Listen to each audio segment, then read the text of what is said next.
When you clicked on this video and you heard the word narcissism, you're probably thinking ego, arrogance, toxicity. But here's the truth. A little bit of narcissism might actually be the reason some people make 20K a month in sales, 30K a month in sales, and even up to 100K a month in sales, and you don't. And I'm not talking about being a bad person. I'm talking about controlled narcissism. The ability to believe in yourself so deeply that everyone around you starts believing it too.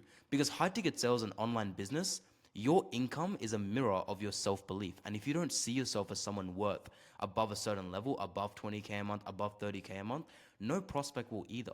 And the reason I know this is true is I went from 0 to 40K a month in under a year at 19 years old.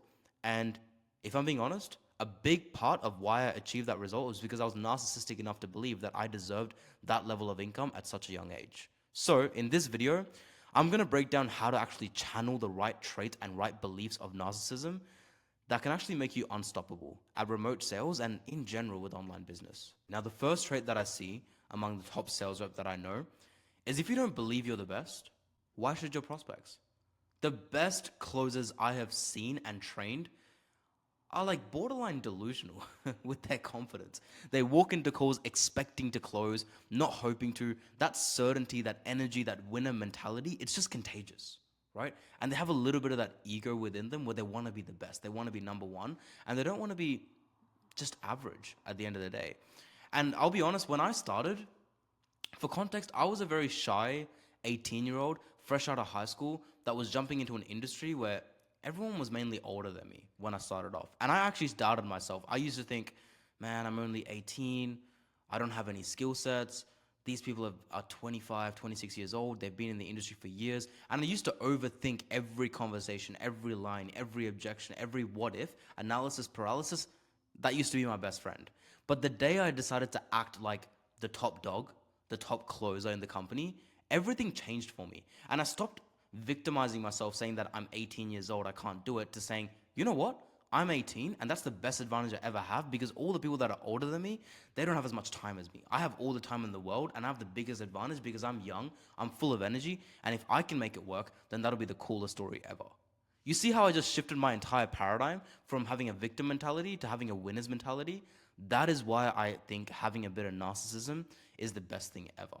And a great analogy to describe this is it's like a debut actor, right? The first time that you're acting and stepping into a role, if you believe you're the main character, if you believe you can play that role, everyone else will play along and follow your lead.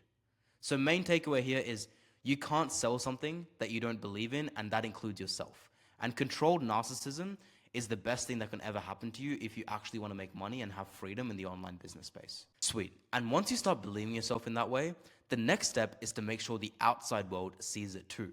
Now, some of you might think, yo, Kashi, hold up. Like, the outside world doesn't matter, right? I shouldn't care what other people think. Yes, in certain aspects. However, how you're perceived is very important in online business and especially in high ticket sales. And you can't sell high ticket looking like you don't believe in yourself. And narcissists care deeply about how they're perceived. And in sales, that's the best strength you can have because how you present yourself determines how much people can trust you. And I'll share a pretty embarrassing and kind of like corny story. But when I was on my opportunities, when I was young, making money, doing closing, I used to be the biggest young hustler ever. So I would show up like on team meetings for the company because I was a closer on the team, and I'd show up in a hoodie. And I'd always wear this black hoodie that had a really big hood and it would cover like half my eye. So you can only see like my nose down, and it just looked like I was hiding something. And it got to the point where all my team members started calling me like Assassin's Creed because of how big my hood was, and I'll just be slouching in that position with no energy.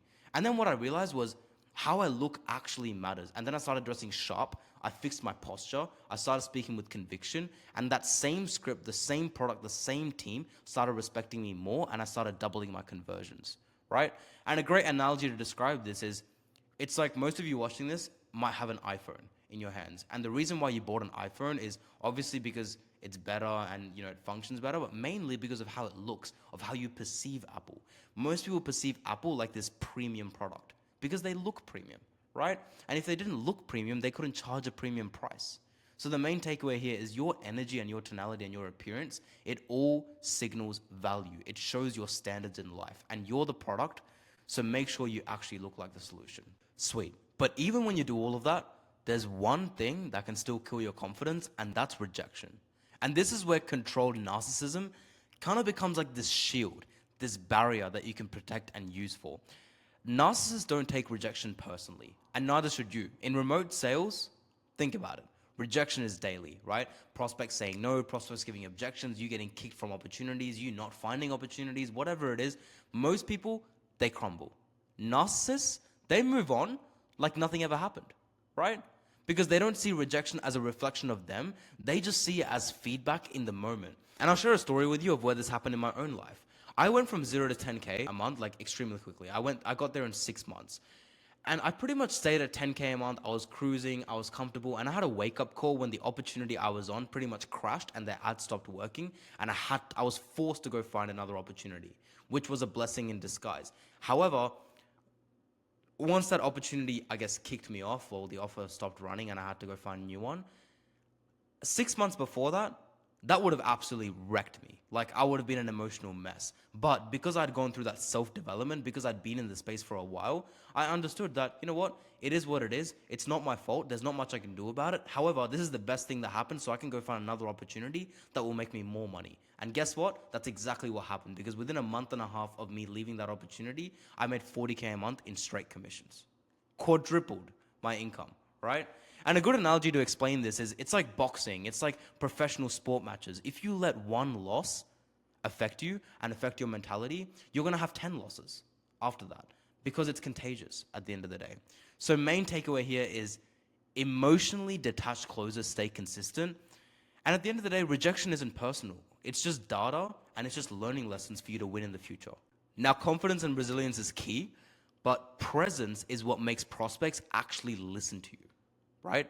You're the main character on every single sales call. Act like it. People with narcissistic traits, they actually naturally command attention, and they don't wait for permission to lead. They just assume control. And that's the best thing about high-ticket sales. If you want to succeed, you need to assume that control. You need to have that subconscious leader frame on every single call that you hop on. And the best closers that I know, and when I was at my peak doing 40K a month in straight commissions as a high-ticket closer, it was so subconscious for me, and I had this narcissistic trait within myself where I would hop on a call and I would always think in my mind that the prospect needs me. They need my help. They're here to get help from me, and I will tell them whatever they need to hear, and be brutally honest with them. That way they get to where they want to go. And I wouldn't be afraid of asking uncomfortable questions. I wouldn't be afraid of objection handling. I wouldn't be afraid of these things, because for me, it was just part of life, right? And I just had such a, I guess, like a high ego where I knew that I was able to answer those questions, and I didn't really care what prospects thought of me. But it wasn't always like that. I mean, like I was telling you guys, for context, 2-3 years ago, I'd open my calls absolutely timid, like I was asking to be there, and it just looked so awkward. But once I started showing up, once I started showing that I belonged there, that this is what I do every single day, I was calm, direct, assertive, what I noticed was I didn't really change a lot of sales skills. I didn't really change a lot of frameworks. And a lot of these gurus will tell you, tell these lines or ask these specific questions. Don't get me wrong, they help. But the biggest change you can have as a beginner is your energy. It's that subconscious shift in your life. And I found that I just started closing more deals without saying anything different, purely from an energy standpoint. Now, I don't want to yap about this too much and go too woo-woo with it, but pretty much, how you act outside of sales is directly reflective to how you are on the sales call. So if outside of sales, you have those narcissistic traits where you're that leader, you command that attention, and you're a natural leader in everything that you do, then that energy will transfer to the prospect and will transfer onto your sales call, right? So yeah, the main takeaway here is energy sets the tone and leads your call with authority, because authority creates certainty, and certainty creates closes and money. Sweet. So you listen to all these things, you realize that you need to be narcissistic as well, but all of this only works when you actually keep your ego in check, because there's a difference between using narcissism as a weapon or letting it destroy you. And your ego can either build your empire or burn it down. And narcissism becomes dangerous when it blinds you. Trust me, I've been there. But when you control it, when you know how to tame it, and you know how to tame it for yourself, it fuels ambition. it makes you hungry to win. And those are the people who just go to extreme levels of success. There was a time where I thought I was untouchable, right? And that was usually at low income levels. And that's the same for everyone. I was at 10K a month and I thought that I had made it. You know, I'm top closer now. No one can close better than me. I knew all the objections in the planet and I didn't need to learn anymore. You know what happened? I stopped listening to feedback. I stopped doing role plays. I stopped doing core reviews. I stopped doing the things that actually led to my improvement, and my performance dropped. No brainer, right? But I would see my performance drop, and my inner ego would be like, "Oh, it's fine. It is what it is. It's just an offer thing." But luckily, and this is what I recommend for all of you, I had a very, very good mentor that called me out and got me out of my comfort zone and broke my ego and said, "Kashi, dude, you're only at 10K a month. You have like so much longer for you to go." And that's when I learned your ego is fuel, but not a GPS, right? It's like fire. That's what your ego is. It can cook your meal, but that same fire can also burn your house down. So don't kill your ego, control it, and let it push you to improve, not prove other people wrong. So yeah, that's my take on narcissism and why I believe it's the best trait you can have as a business owner, especially in high ticket sales. And the truth is, controlled narcissism isn't arrogance. It's radical self-belief, it's emotional control, and the energy that says, I am the only one that can help you. So don't be afraid of it. Don't run away from it. Lean into that side of you. Just make sure that it's controlled, directed, and earned. But what's super important is no matter how much success that you have, no matter how much deals that you close, no matter how much narcissistic traits that you have, always remember to be humble. Because there are going to be people that are better than high ticket sales at you. There are going to be people that are better than me. There are people that are better than me at high ticket sales. I'm not saying I'm the best. However, having that mentality is always good, but always be humble. If there is someone better than you, if there's someone that's making more money than you, understand that they're probably doing something different and better that you're not doing. But yeah, when you combine confidence, image, presence, and discipline, that's when these 30, 40K a months become normal. So if you have any questions on that, or you have any takes on narcissism that I haven't talked about, feel free to flick me a message. I'll drop my Instagram in the description below. That way you can DM me and ask me any questions like you can, as always. Other than that, I'll see you in the next one. Peace.